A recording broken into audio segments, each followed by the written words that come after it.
নাসিম সামিয়ার বাড়ির মানুষদেরকে কোনোভাবে খোঁজ নিয়ে তাদের খবর দেয় সামিয়ার ব্যাপারে। এরপর সে নিজেই সামিয়াকে নিয়ে অ্যাম্বুলেন্সে করে সামিয়ার গ্রামে নিয়ে আসে। তখন সন্ধ্যা পেরিয়েছে। মায়েরা ইরফানের সাথে এসেছে শুদ্ধদের বাড়িতে। সে মূলত সামিয়াকে দেখার জন্যই এসেছে। মায়েরা ভেতরে এসে ফারহাকে দেখে অবাক হলো।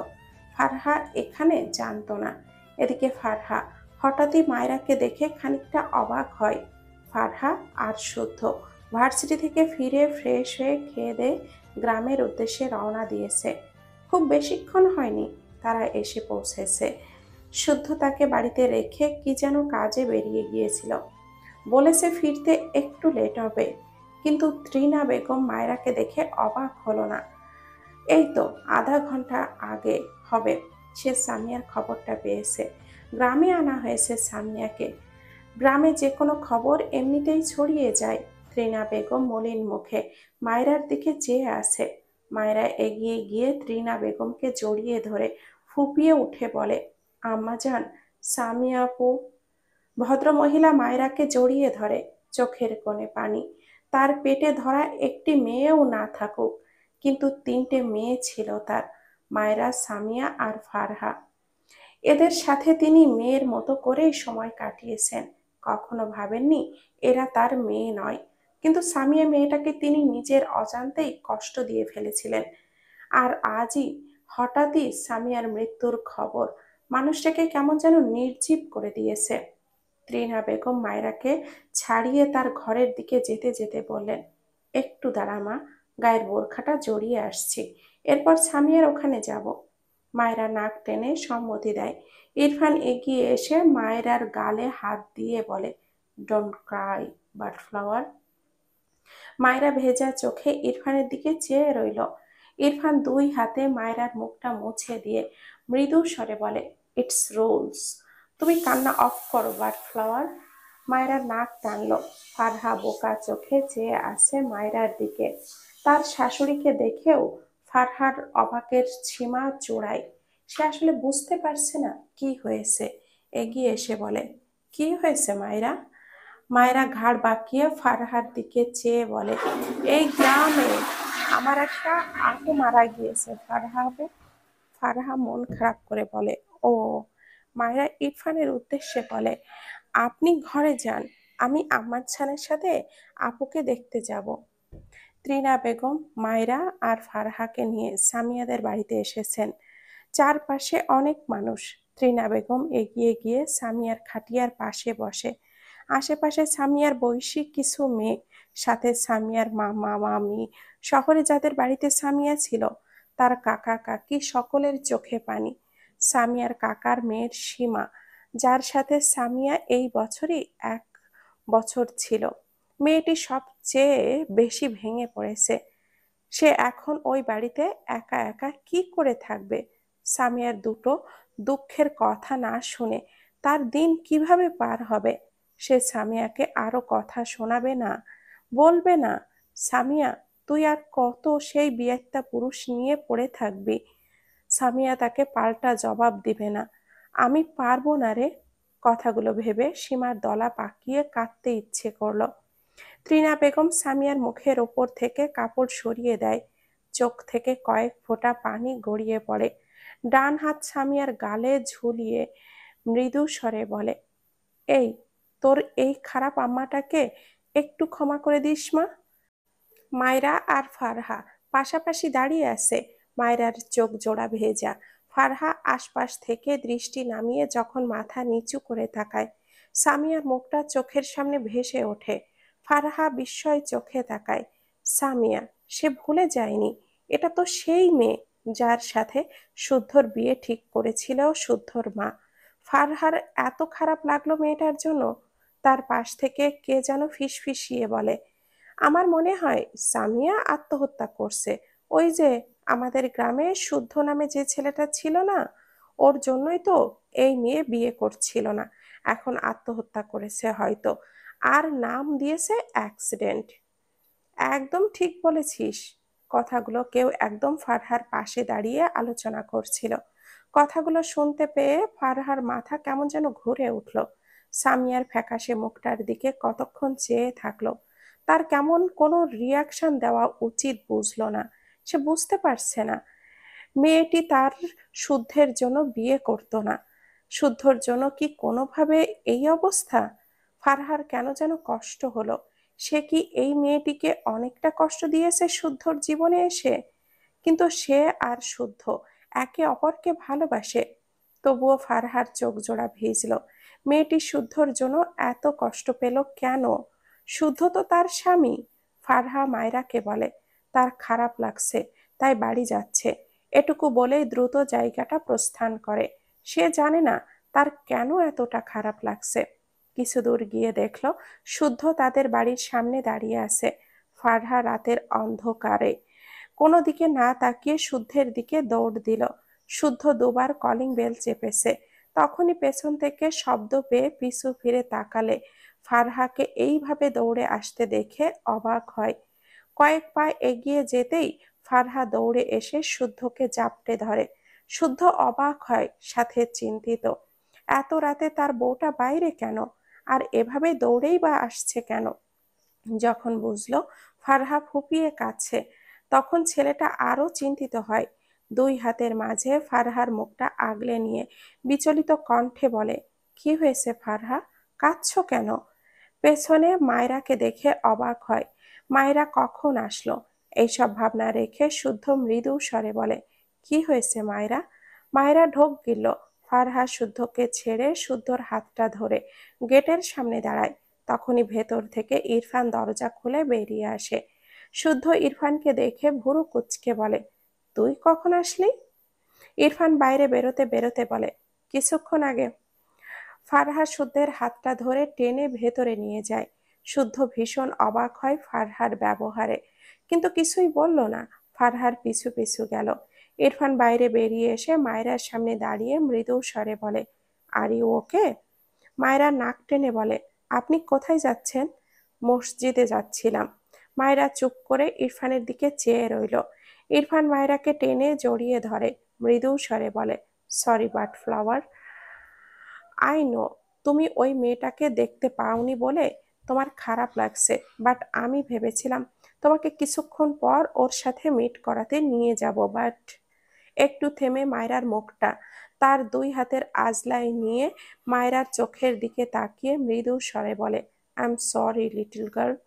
মায়রা ভেজা চোখে ইরফানের দিকে চেয়ে বলে, নিয়তি বলে একটা কথা আছে জানেন শিশুয়ালা, আসলে সামিয়া আপুর হায়াত এই পর্যন্তই ছিল। সামিয়া আপুর নিয়তি এমনই ছিল। তার নিয়তিতে ছিল না আমি বা তার আপন কেউ তার পাশে থাকুক, তাই সে একা একাই তার বাবা মায়ের কাছে চলে গিয়েছে। ইরফান মায়রার কপালে চুমু আঁকে। মায়রা নাক টেনে বলে, সামিয়া আপু শুদ্ধ ভাইয়ার জন্য অনেক কষ্ট পেত শিশুয়ালা, আপনি জানেন? সামিয়া আপু শুদ্ধ ভাইয়ার জন্য আর কাউকে বিয়েও করেনি, এমনকি অনেকগুলো বিয়েও ভেঙে দিয়েছিল। ইরফান বিস্ময়কর দৃষ্টিতে তাকায় মায়রার দিকে, অতঃপর বলে, তুমি কিভাবে জানলে? মায়রা সেই দিন সামিয়ার কাজিনের কাছ থেকে শুনে নেওয়া কথাগুলো ইরফানকে বলল।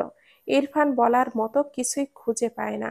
সে একের পর এক অবাক হচ্ছে। এখানে কাকে দোষারোপ করবে? শুদ্ধ তো জানেই না সামিয়া তাকে ভালোবাসে। তাছাড়া শুদ্ধ সামিয়াকে ভালোবেসে নিজেই কত স্ট্রাগল করেছে, তারা ফ্রেন্ডরা দেখেছে। মাঝখান থেকে সামিয়ার জন্য ভীষণ খারাপ লাগলো তার। মায়েরা ইরফানের বুকে মাথা রেখে বলে, নামাজের পর আপুর কবরে দিবে, আপনি জানাজায় যাবেন শিশওয়ালা প্লিজ।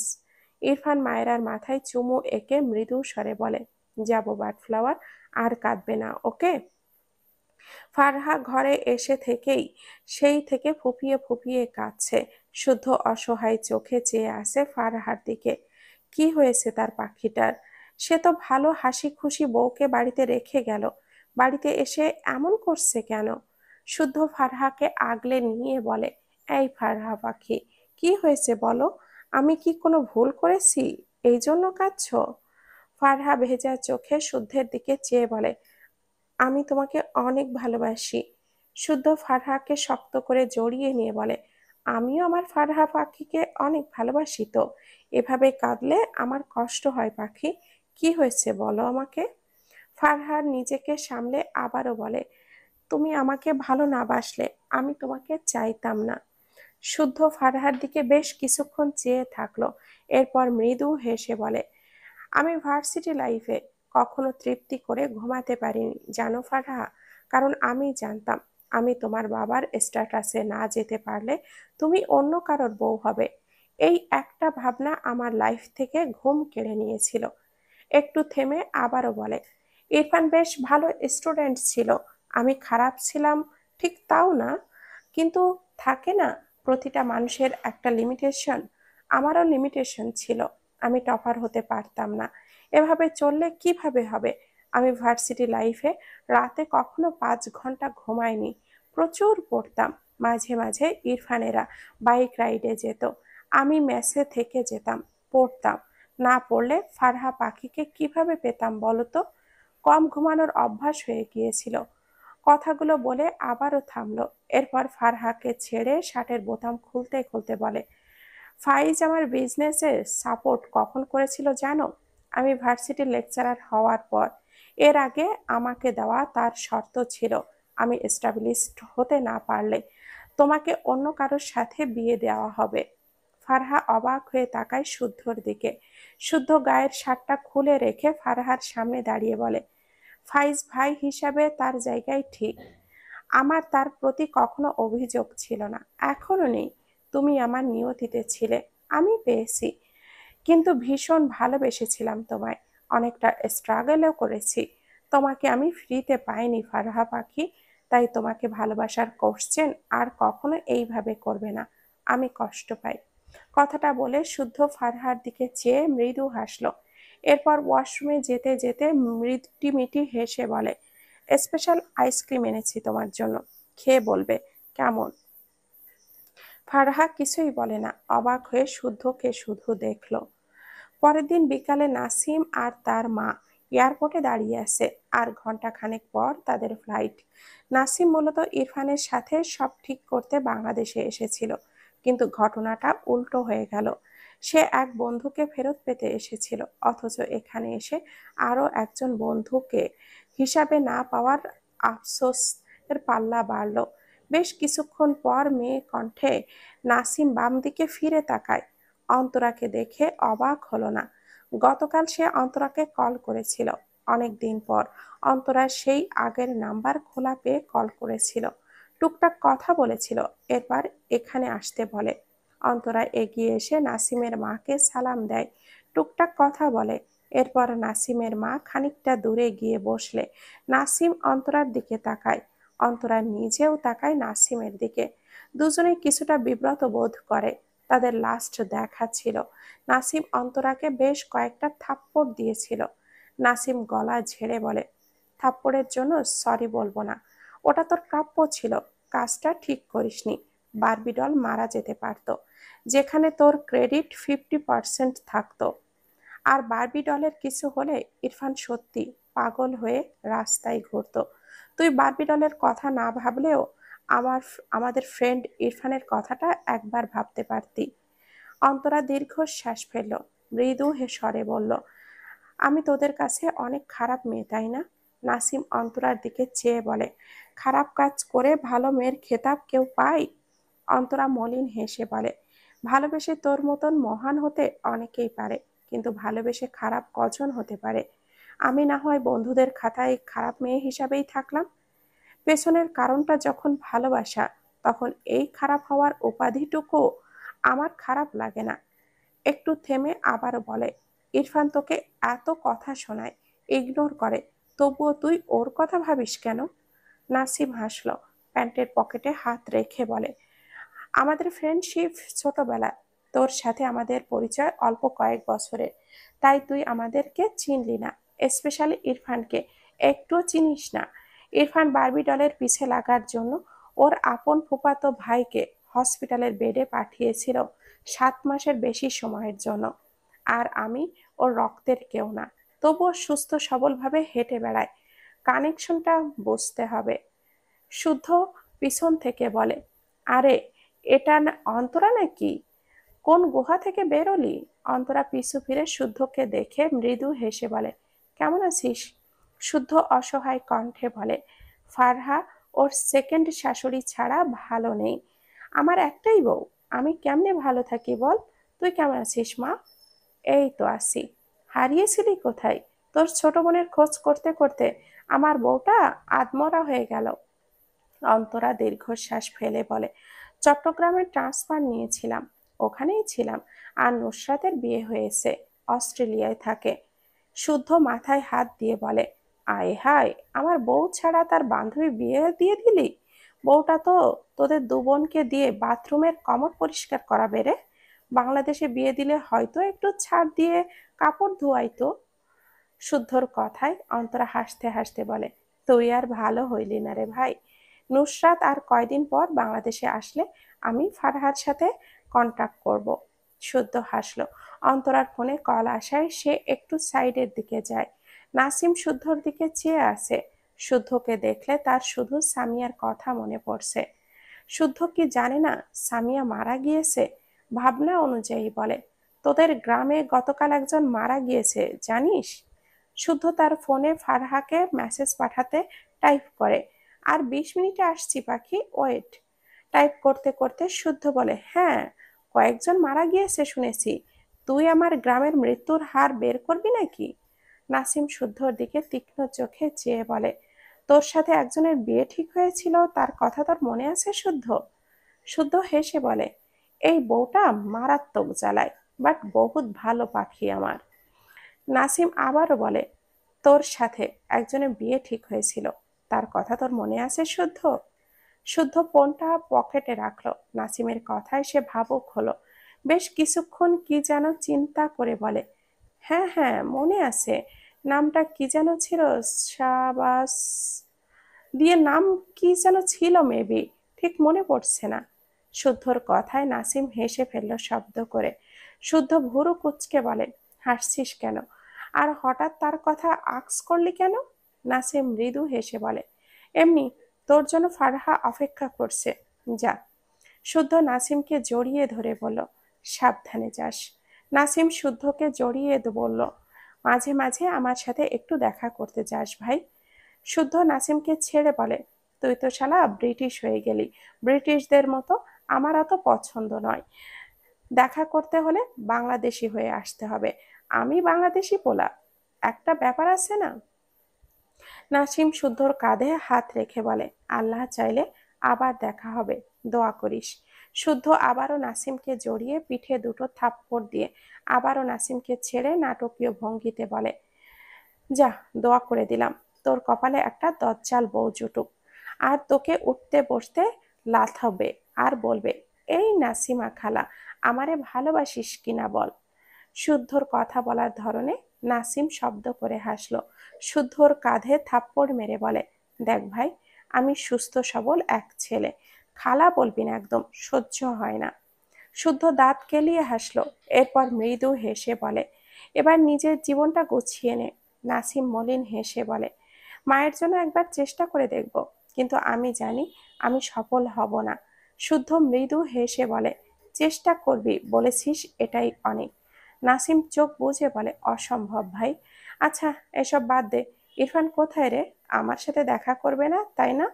শুদ্ধ মাথা নেড়ে বলে, জানি না, সাবধানে যা। এরপর শুদ্ধ তার বাইকের দিকে এগিয়ে যায়। পিছু ফিরে একবার অন্তরার দিকে তাকিয়ে বলে, এই মেরি মা, বাসায় আসিস। আর আমার বউ সেই রাধে, কিন্তু আমি তোর স্যারা বেড়া রান্না খেতে চাই, তাই চলে আসিস। ডেটল সাবান দিয়ে হাত ধুয়ে আসবি, বুঝলি? শুদ্ধর কথায় অন্তরার চোখ মুখ কুঁচকে তাকিয়ে রইল। নাসিম মৃদু হাসলো। শুদ্ধর দিকে চেয়ে রইল। শুদ্ধ জানতেই পারল না সামিয়ার কথাটা। নাসিম তার পকেট থেকে সামিয়ার চিঠিটা বের করে একবার সেই দিকে তাকালো। এরপর সামনে তাকিয়ে শুদ্ধের দিকে তাকিয়ে হঠাৎই ডাকলো, শুদ্ধ। শুদ্ধ বাইকে বসে পিছু ফিরে বলে, বল। নাসিম বেশ কিছুক্ষণ চুপ থেকে বলল, কিছু না, যা। শুদ্ধ ভুরু কুঁচকে বলে, আবার আসিস। বুঝছি, আমার শোকে তুই মারাত্মক কষ্টিত। হয় হয়, আমার ডিমান্ড এমনই। নাসিম কিছুই বলল না। শুদ্ধ হাত দিয়ে বাই বলে বাইক স্টার্ট দেয়। নাসিম শুদ্ধের দিকে চেয়ে সামিয়ার চিঠিটা পকেটে রেখে দিল। কি দরকার চিঠিটি শুদ্ধকে দেওয়ার? শুদ্ধ তার লাইফ নিয়ে ভালো আছে, সবচেয়ে বড় কথা। ফারহাকে পেতে ছেলেটা নিজেই কত কষ্ট করেছে, কষ্ট পেয়েছে, এখন ভালো আছে। সেখানে সামিয়ার এইটুকু ব্যাপার শুদ্ধর লাইফে এন্ট্রি করানোর কি দরকার? ভালো থাকুক সকলে। তবে একটা কথা ভেবে নাসিমের সত্যি খারাপ লাগলো, যে মেয়েটা শুদ্ধের জন্য এতটা কষ্ট নিয়ে এই দুনিয়া থেকে বিদায় নিয়ে চলে গেল, সেই মেয়েটার ব্যাপারে শুদ্ধ কিছুই জানে না, এমনকি নামটাও পর্যন্ত ভুলে গিয়েছে। কিন্তু তাতে কি? এখানে তো শুদ্ধর কোনো দোষ নেই, বরং সে এক জীবনে ফারহাকে ভালোবেসে কত কষ্ট করেছে, সেই সবের সাক্ষী তারা ফ্রেন্ড, স্পেশালি সে আর ইরফান। ফাইজ এখানে মোটামুটি একটা ভিলেনি ক্যারেক্টার ছিল বলা যায়।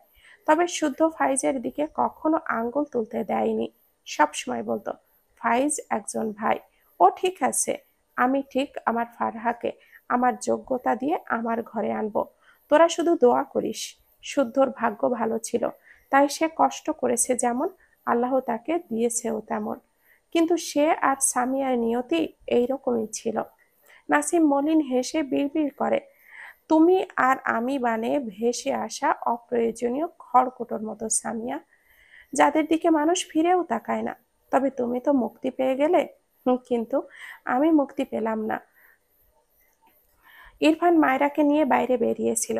রাকিব তাকে কল করে জানায় নাসিম আবারও বিদেশে চলে যাচ্ছে। ইরফান কথাটা শুনে তখনই এয়ারপোর্টের উদ্দেশ্যে গাড়ি ঘোরায়। প্রায় 10 মিনিটের মাঝে এয়ারপোর্টে এসে পৌঁছায় ইরফান। গাড়ি থামিয়ে ঘাড় বাঁকিয়ে মায়রার দিকে তাকিয়ে বলল, এখন এখান থেকে বের হবে না, ওকে? মায়রা মাথা নাড়িয়ে বলে, আচ্ছা। ইরফান দুই হাতের মাঝে মায়রার মুখটা নিয়ে মৃদু স্বরে বলে, বের হবে না এখান থেকে। তুমি গাড়ি থেকে বেরোলে আমি ভীষণ রেগে যাব, but I don't want this. মায়েরা মৃদু হেসে বলে, বের হব না সত্যি। আপনি এত ভয় পান কেন? ইরফান মায়েরার মুখে দৃষ্টি বুলিয়ে মৃদু স্বরে বলে, তোমাকে হার্ট করতে ভয় পাই বার্ড ফ্লাওয়ার। মায়েরা কপাল চাপড়ে বলে, আপনি তো আমাকে হার্ট করেন না। ইরফান ছোট করে বলে, করে ফেলি। কথাটা বলে মায়েরাকে ছেড়ে গাড়ি থেকে বেরিয়ে যায়। যেতে যেতে আবারও গম্ভীর গলায় বলে, বাইরে বেরোলে পা কেটে গলায় ঝুলিয়ে দিব। মায়েরা হতাশ হয়ে ইরফানের দিকে চেয়ে থাকে। গ্লাস দিয়ে দৃষ্টি বাইরে দিলে খানিকটা দূরে নাসিমকে দেখতে পায়। ইরফান সেই দিকেই এগোচ্ছে। মায়েরা কিছুটা আন্দাজ করতে পারে হয়তো নাসিম আর ইরফানের মাঝে ঝামেলা চলে, কিন্তু কি নিয়ে এটা স্পষ্ট বুঝতে পারে না, আবার একটু একটু বুঝতেও পারে হয়তো। নাসিম উল্টো ঘুরে দুই পা এগোলে পেছন থেকে ইরফানের কণ্ঠে নাসিমের পাটা থেমে যায়। দ্রুত পিছু ফিরে তাকায়। ইরফানের দৃষ্টি নরম। নাসিম জিভ দিয়ে ঠোঁটটা ভিজিয়ে উচ্চারণ করে, ইরফান তুই? ইরফান এগিয়ে এসে বলে, তুই এত সেলফিশ কেন রে নাসিম? ইরফানের গলায় জোর নেই। নাসিম অবাক হয়ে দেখে ইরফানকে। ইরফান নাসিমের কাঁধে ধাক্কা দিয়ে বলে, সেলফিশ? আমার আমার ফ্রেন্ড হয়েছিলি কেন? Answer me. নাসিম ঢোক গেল। ইরফান হঠাৎই রেগে নাসিমের কলার ধরে বলে, ফুল 1 ইয়ার আমাকে নিজের খোঁজ দিসনি, আর আজ আবার পালিয়ে যাচ্ছিস? এই এত সেলফিশ পার্সন হয়ে আমার লাইফে আসার মানেটা কি ছিল? আমি রাগ করেছি, তুই ভাঙাতে যাবি না? স্ট্রেঞ্জ। নাসিম অদ্ভুতভাবে তাকায় ইরফানের দিকে, মৃদু স্বরে বলে, তোর সামনে গেলে তুই খুন করবি বললি? ইরফান দাঁতে দাঁত চেপে বলে, হ্যাঁ তো খুন হবি। নাসিম চোখ বড় বড় করে তাকায়, না চাইতেও হেসে ফেলল। ইরফান রেগে তাকায়। নাসিম নিজেকে সামলে বলে, সরি, মিস্টেক। ইরফান নাসিমের কলার ছেড়ে বলে, যেখানে যাচ্ছিলি যা, আর একবার যদি আমার আশেপাশে দেখেছি তোকে সত্যি খুন করে ফেলবো আমি। নাসিম দ্রুত ইরফানকে জড়িয়ে ধরে।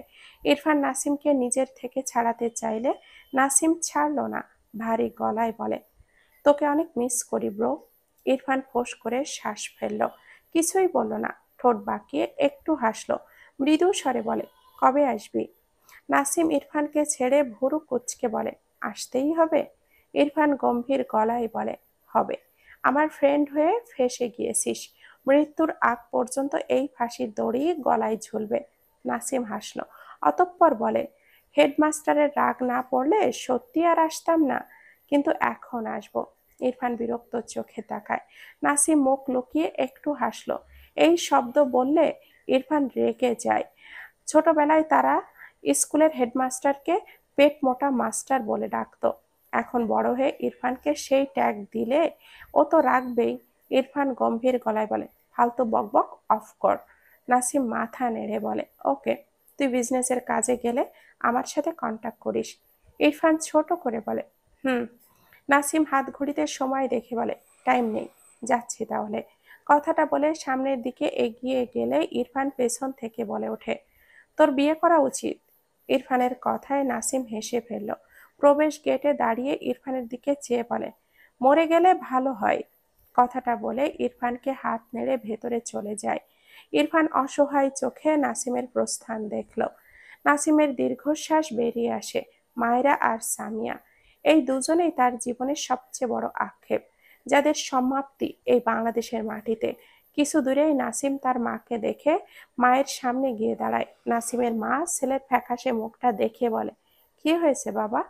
নাসিম ঝাপসা চোখে তার মায়ের মুখটা দেখে মৃদু স্বরে বলে, আল্লাহ চাইলে বারবি ডলকে আমার নামে লেখাতে পারতো, তাই না মা? নাসিমের মা ছেলের কথায় বিষাদ চোখে চেয়ে থাকলো। নাসিম নিজেকে সামলে তার মায়ের হাত ধরে সামনের দিকে এগিয়ে যায়। ইরফান বেশ কিছুক্ষণ এখানে দাঁড়িয়ে রইল। ভেতর থেকে একটা দীর্ঘশ্বাস বেরিয়ে আসে। তার গাড়ির দিকে এগিয়ে যায় গটগট পায়ে। অন্তরা ঝাপসা চোখে ইরফান আর নাসিমকে এতক্ষণ দেখছিল। কতগুলো মাস পর ইরফানকে দেখল। ইরফান তার গাড়ির দরজা খুলে মায়রাকে বেরিয়ে আসতে বলে। মায়রা বেরিয়ে আসে গাড়ির ভেতর থেকে। হাত বাড়িয়ে ইরফানের বাহু জড়িয়ে ধরে। ইরফান মায়রাকে আগলে নিয়ে উল্টো পথে এগিয়ে যায়। অন্তরার চোখ থেকে পানি গড়িয়ে পড়ে। বিড়বিড় করে, ইরফান, তোমার একটুখানি ভালোবাসাও কখনো আমার কপালে জোটেনি। তবে তোমার খারাপ মানুষদের তালিকায় আমি হয়তো প্রথম। এটাই বা কম কিসের? তোমার কোনো না কোনো তালিকায় তো আমার অবস্থান হয়েছে, এটাই অনেক। সময় বহমান। চোখের পলকে প্রায় 2 সপ্তাহ পেরিয়েছে। মায়েরা টেবিলে বই পড়ছিল। ইরফান ডিভানে বসে ল্যাপটপে কাজ করছে। মায়েরা একটু পর পর ইরফানকে দেখে। ইরফান গম্ভীর গলায় বলে, যে কোনো একটা করো, নয় পড়ো নয়তো আমাকে দেখো। মায়েরা থতমত খেয়ে সোজা হয়ে বসে। এরপর চেয়ার থেকে উঠে ইরফানের সামনে দাঁড়িয়ে বলে, আপনাকে দেখতে আমার বইয়েই গেছে। আপনি তো সেই বিদেশিদের মতো সাদা বিলাই। এরকম ছেলে আমার একদমই পছন্দ নয়। ইরফান ল্যাপটপটা রেখে মায়েরার সামনে দাঁড়িয়ে ঠোঁট বাঁকিয়ে বলে, ওই, আই সি, তুমি যে ট্যারা, এটা আমাকে আগে বলনি কেন? নেক্সট ডে ডক্টর দেখিয়ে আনবো, ডোন্ট ওয়ারি। মায়েরা চোখ বড় বড় করে তাকায়। কি খারাপ লোক! সে তার স্বামীকেই তো একটুখানি দেখেছে, তাতেই এই লোকটা তাকে কেমন টেরা ফেরা বানিয়ে দিচ্ছে। মায়েরা মুখ ফুলিয়ে বলে, আপনাকে আমি ছাড়বো না। ইরফান মায়েরার সাথে চেপে দাঁড়িয়ে আছে। ওকে, ইউ ক্যান। মায়েরা ইরফানের থেকে দূরে সরে দাঁড়ায়। সে আর কিছুই বলে না। বললেই এই লোকটা অসভ্য মার্কা কথাবার্তা শুরু করে দেয়। মায়রার কিছু একটা মনে পড়তেই ইরফানের দিকে এগিয়ে এসে বলে, একটা কথার উত্তর দিন তো, একদম সত্যি সত্যি দেবেন। ইরফান ভুরু কুঁচকে বলে, বলো। মায়রা কোমরে হাত রেখে বলে, আমার ভাই মানে লাবিবের বাবা আমার সাথে আর খারাপ ব্যবহার করে না।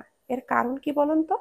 ইরফান ভাবলে ভাবে বলে, তোমার ভাইয়াকে মেরে ফেলতে চেয়েছিলাম, দেন তার বাবা ঠিক হয়ে গিয়েছে। ইরফানের কথা শুনে মায়েরা বিস্ময় চোখে তাকায়। অবাক হয়ে বলে, মানে? ইরফান মায়েরার দিকে চেয়ে বলে, লাবিবকে দুনিয়া থেকে আউট করে দিতে চেয়েছিলাম। মায়েরার চোখ জোড়া ছলছল করে ওঠে। ইরফান কত সহজে কথাটা বলে দিল। মায়েরার আপন কে আছে? ওই একটা ছোট্ট ভাই আর তার সৎ মা। এই লোকটা এমন কেন? মায়েরা ভাঙা গলায় বলে, আপনি আমার ভাইকে কি মারতে চেয়েছিলেন? ইরফান ভুরু কুঁচকে বলে, লাবিবের বাবার বোঝা উচিত ছিল, লাবিব যেমন তার ছেলে, তুমিও কারোর মেয়ে। একটু থেমে আবারও বলে, ওই লোকটা আমার বার্ডফ্লাওয়ারকে খেতে দিত না, খাবারের প্লেট ছুঁড়ে ফেলতো তোমার সামনে থেকে। তাকে আমি কোনো পানিশমেন্ট দেইনি। মায়েরা সেই দিনের গুলোর কথা মনে পড়ে। চোখ থেকে পানি গড়িয়ে পড়ে। ভাঙা গলায় বলে, খাওয়াই কি সব নাকি? আমার মায়ের ভালোবাসায় আমার সব ভরে যেত। এটুকু বলেই হঠাৎই মায়রা ইরফানকে ধাক্কা দিয়ে চেঁচিয়ে বলে, আপনি একটা অমানুষ। আমার ভাইকে আমি কতটা ভালোবাসি আপনি জানেন না? আপনার একটা বাচ্চার প্রতি মায়াও হয় না? ইরফান রেগে বলে, নো।